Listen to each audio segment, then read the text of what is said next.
Isang pinagpalang umaga po sa bawat isa.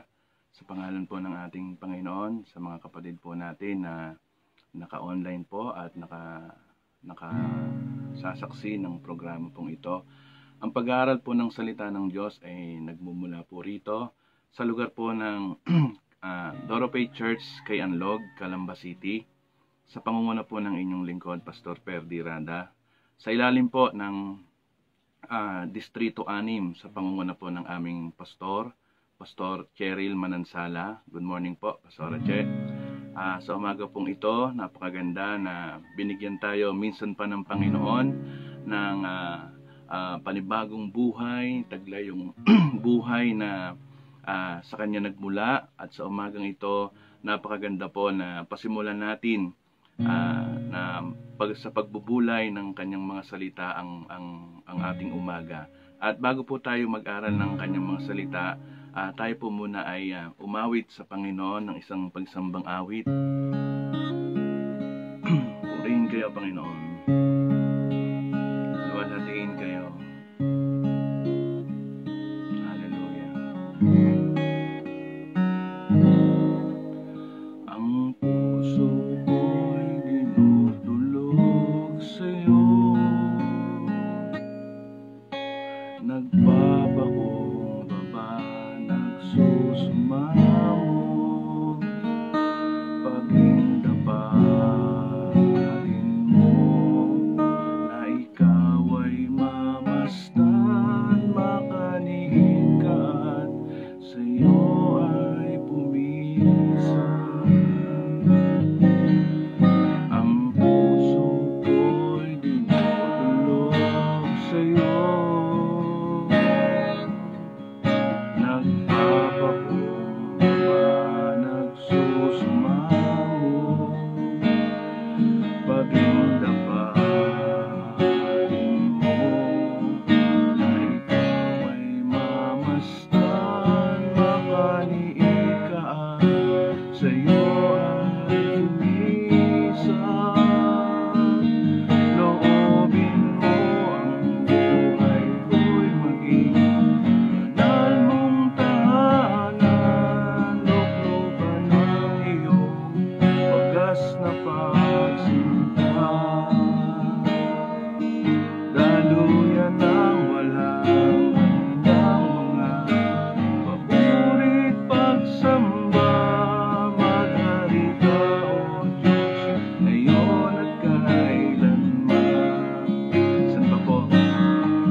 ka, O Diyos, ngayon at kailanman. Purihin kayo, Panginoon. Kagaya po ng aming inawit, Panginoon, kayo ang maghari sa aming mga buhay. At nais po namin, Panginoon, na kayo ay manatili sa aming mga buhay. Sapagkat walang halaga yung aming buhay na ito kung hindi po kayo ang mangunguna at maglilid sa aming mga buhay na ito. Ama, salamat po sa inyo sa pagkakataon na ibinibigay po ninyo sa amin na makapag-aral, makapakinig po ng inyong mga salita. Salamat po sa Panginoong Hesus sa pagbibigay ng kanyang buhay doon sa krus ng Kalbaryo upang matanggap po namin, Panginoon, ang napakasaganang biyaya po ninyo na patuloy po ninyong pinararana sa bawat isa po sa amin. Ama, karapat dapat po kayong luwalhatiin, karapat dapat po kayong itaas. Salamat po sa inyo, aming Ama. Ama, sa umaga pong ito, ako po ay nananalangin na patuloy po ninyong pagsama, ng patuloy po ninyong pagkilos sa buhay ng bawat isa, lalo dikit sa makikinig po ng inyong mga salita. Ama, ako po ay naniniwala ang inyong salita sa umagang ito ay magbibigay po sa amin ng hamon, ng lakas, upang kami ay makapagpatuloy na makatakbo sa takbuhin na nilalaan po ninyo sa amin. Ama, marami pong salamat sa inyo. Hawakan niyo po ang aming mga puso't kaisipan sa umagang ito. At sa lahat po, Panginoon, na nakakasaksi ng programang ito, kayo po ang Panginoon ang kumilos sa buhay, sa puso ng bawat isa po sa amin. Maraming salamat po sa inyo, Ama. Pinupuri po namin kayo. Dinadakila po namin kayo sa umagang ito. Ito po ang aking panalangin sa pangalan po ni Jesus. Amen. Amen. Purihin po ang Panginoon. At sa umaga pong ito, sa pag-aaral po ng salita ng Diyos, pangunahan po tayo ng ating kapatid ni Sister Desiree Randa. Praise God po.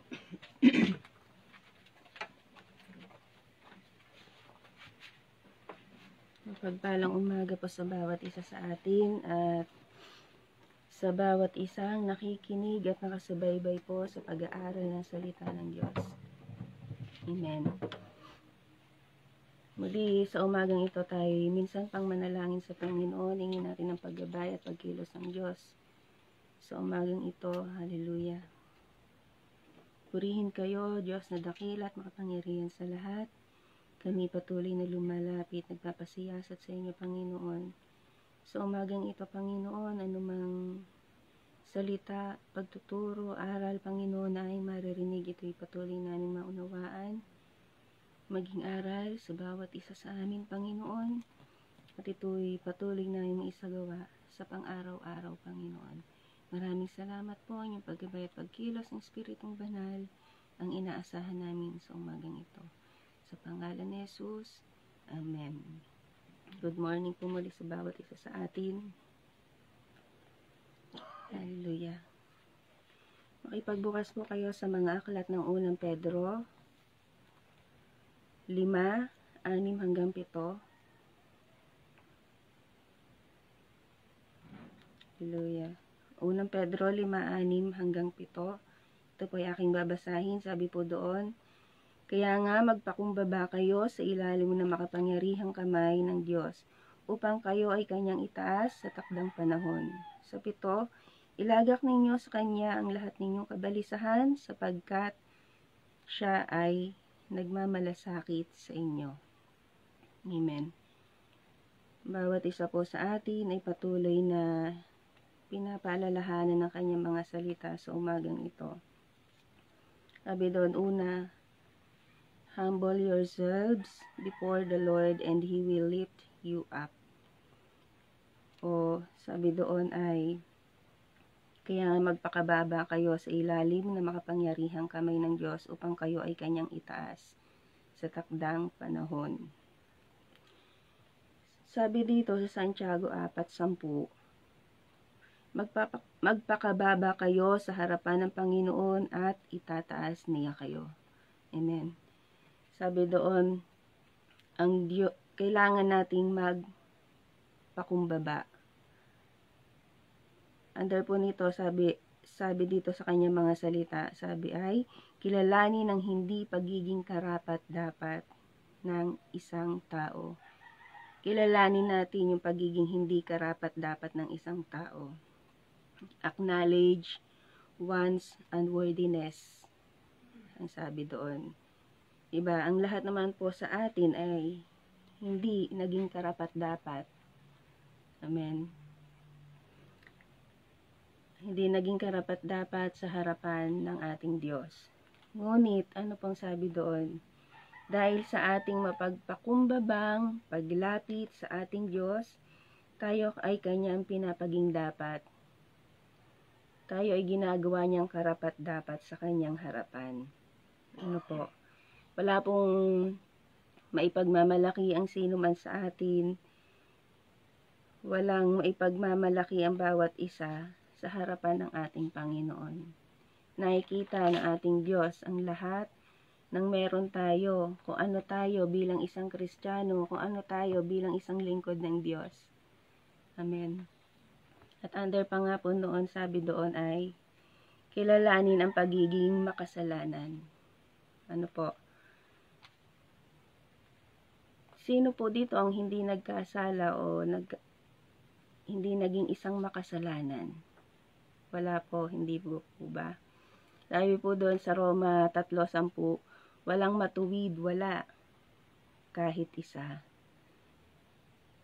At kung ating pa po yung susundan, sabi sa Roma 3:23, o Romans 3:23, sapagkat ang lahat ay nagkasala at hindi nakaabot sa kalwalhatian ng Diyos.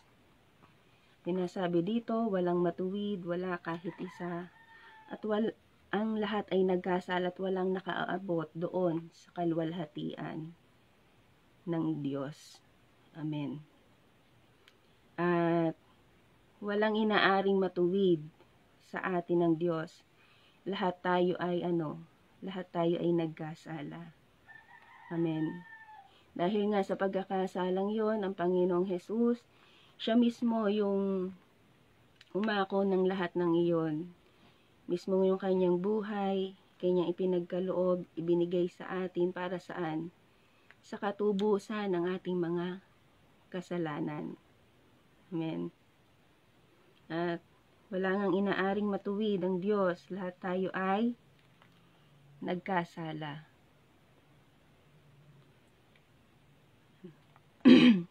Kaya nga, hindi po dapat natin tinitingnan yung pagkakasala ng bawat isa o ang iba sa atin.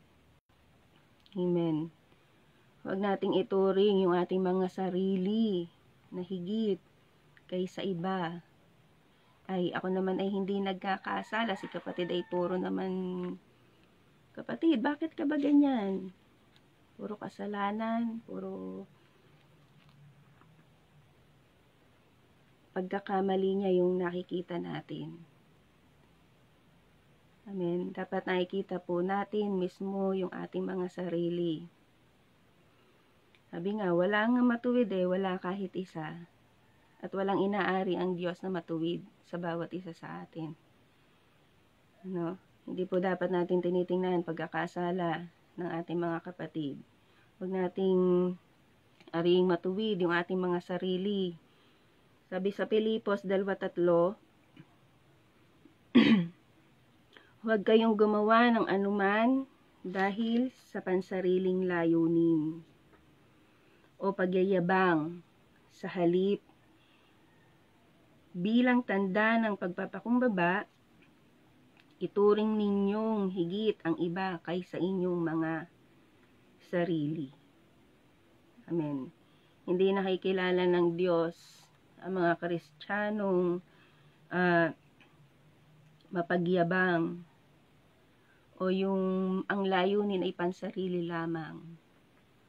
Ano po? At kung susundan pa natin yung sa 4, pagmalasakitan ninyo ang kapakanan ng iba at hindi lamang ang inyong sarili.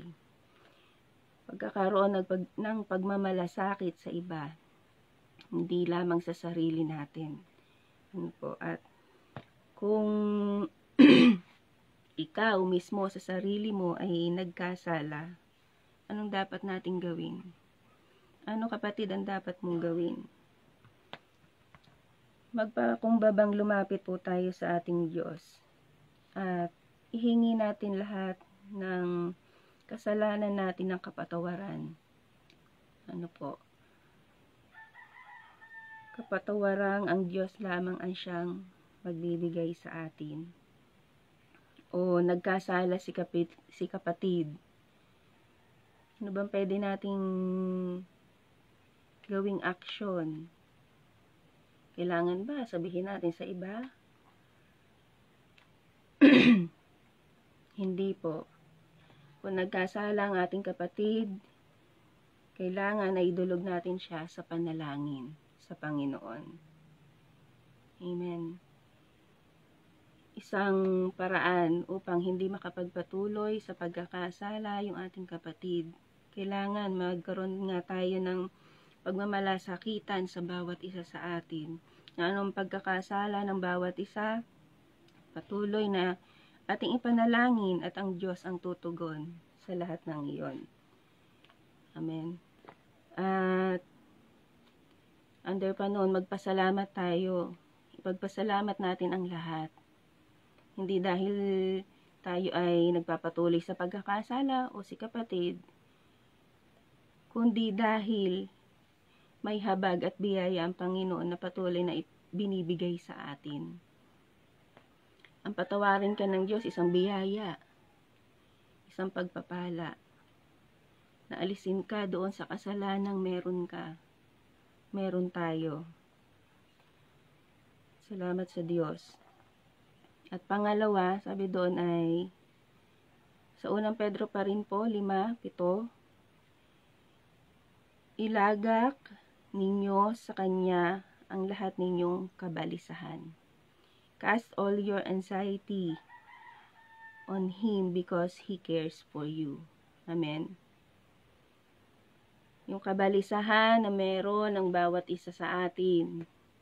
Nabanggit nga po sa devotion kahapon, sabi ay, lahat ng iyon, lahat ng meron kang problema, mga pasakit, sakit, mga karamdaman, mga alalahanin, lahat ng yun ay temporary lamang. Lahat ng yun ay mawawala. Sa tulong at pagsama sa atin ng ating Panginoon. Pagkasama na natin ng Diyos, hindi na natin mararanasan ang lahat ng iyon. Amen. At sabi doon yung kabalisahan. Ano ba meron doon sa kabalisahan? Pag tayo nababalisahan na, nandun na yung fear, yung takot natin, yung worry natin. Takot natin sa lahat na mangyayari sa atin. Ano bang pwedeng mangyari? Ano bang pwede kong kaharapin? Yung mga worry mo sa mga bagay na meron ka o mawawala. Amen. Kapag dumating po sa atin yung pagkabalisa, mahihirapan po tayo magpatuloy. Amen. Sabi doon sa Pilipos 4:6-7, huwag kayong mabalisa patungkol sa anumang bagay. Sinasabi dito, huwag mabalisa sa anumang bagay. Marami tayong alalahanin. Pero ang sabi ng salita ng Diyos, huwag tayong mabalisa. Sa halip, ipaalam ninyo ang inyong mga kahilingan sa Diyos na may pasasalamat sa pamamagitan ng panalangin. Napaka-importante pong bagay na tayo ay nananalangin. Amen. At ito po ay dapat bahagi na ng ating buhay Kristiyano. Buhay na sumusunod sa ating Panginoon, yung lagi tayo makapanalangin. Sabi doon, pasasalamat sa pamamagitan ng panalangin at ng panalangin may paghiling. Pwede nating hilingin sa Diyos ano man yung naisin natin. Amen. Pwede tayong lumapit sa Kanya. At itutuloy pa natin at ang kapayapaang nagmumula sa Diyos na higit sa anumang pangunawa ang siyang mag-iingat sa inyong mga puso at pag-iisip sa pamamagitan ni Kristo Jesus. Kapayapaan, peace, sa piling ng ating Panginoon ay ating mararanasan. Kapayapaang nagmumula sa ating Diyos. Kung ilalagak natin ang mga kabalisahan natin sa Kanya, pagkakatiwala natin ang ating mga kabalisahan sa Kanya, ang Diyos ay handang makinig, handang pakinggan yung anuman yung ating mga kahilingan sa Kanya.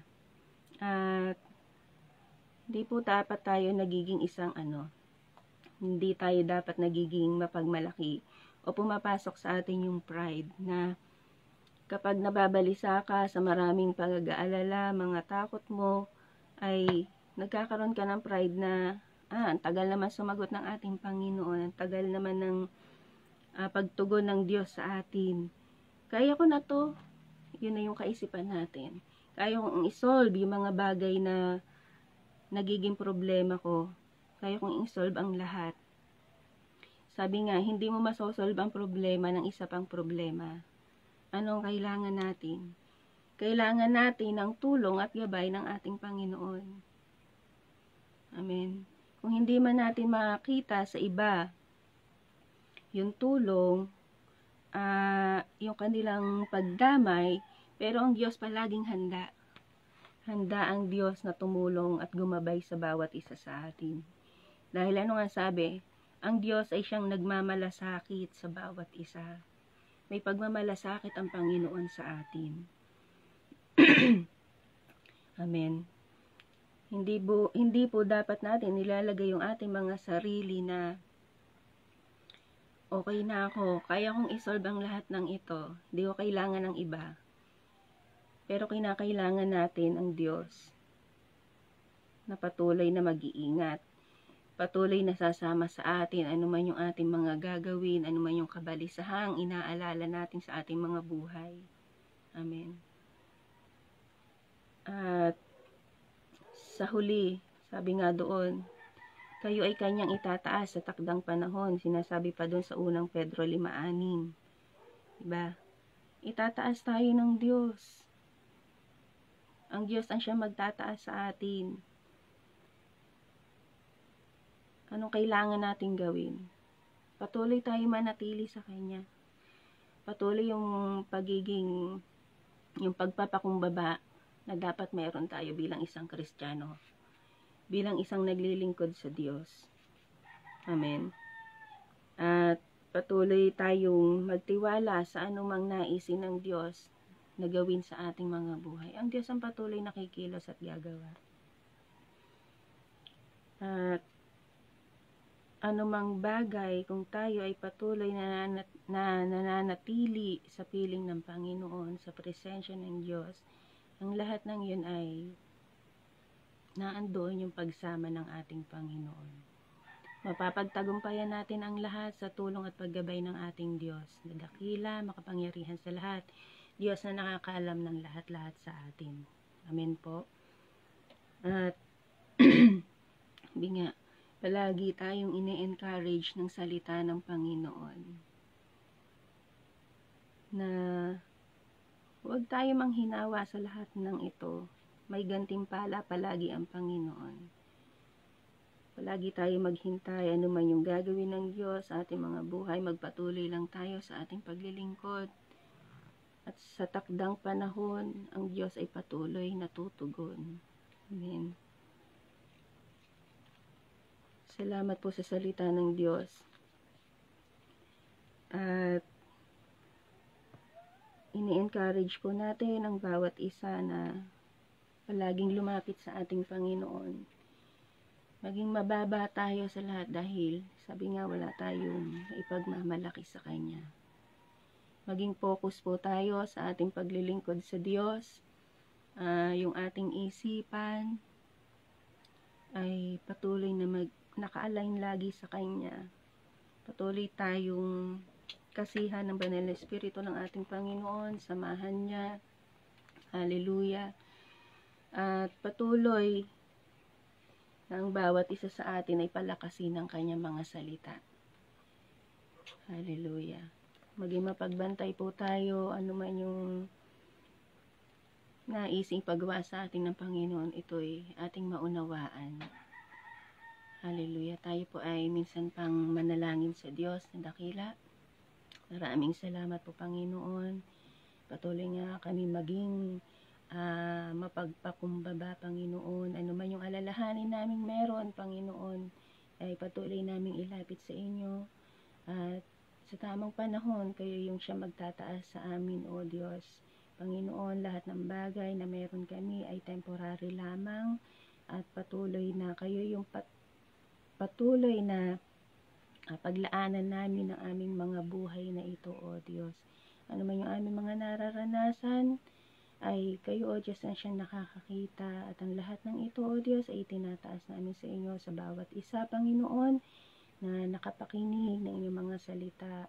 Patuloy niyo po silang samahan sa buong araw na ito, Panginoon. Yung pagkilos at pagsama ng Espiritong Banal ay patuloy na maranasan ng bawat isa, sa bawat pastor, Panginoon, bawat lingkod ng Diyos na nagnanais na mapalakas ng inyong mga salita, Panginoon. Patuloy, O Diyos, na kami ay lumapit sa inyo at kayo, O Diyos, ang siyang tutugon, gagawa at sasama sa amin. Maraming salamat, Panginoon, dahil kayo yung Diyos na mabuti, na hindi nagpapabaya sa amin, Panginoon. At patuloy na sumasama anuman yung aming mga pangangailangan, kayo yung siyang tumutugon. Isang lapit lamang sa inyo, Panginoon, isang dasal lamang sa inyo, Panginoon, nandun yung inyong pagtugon. Matuto kaming maghintay sa lahat ng gagawin niyo, O Diyos. Kayo lamang yung aming maitaas sa bawat araw, Panginoon, sa bawat paglilingkod namin, hindi yung aming mga sarili, Panginoon, bagkos ay kayo lamang, Panginoon. At umasa kami sa pagkilos at pagsama ng iyong Espiritong Banal sa bawat paglilingkod na aming ginagawa. Maraming salamat po, dakilain po kayo, O Diyos, purihin po ang inyong pangalan, sa pangalan ng Panginoong Hesus. Amen. Maraming salamat po sa bawat isa na nakinig at sa bawat makikinig pa ng mga salitang ito. Patuloy pong ine-encourage ang bawat isa na magpalakas ng salita ng Diyos. Maraming salamat po at purihin ang Panginoon.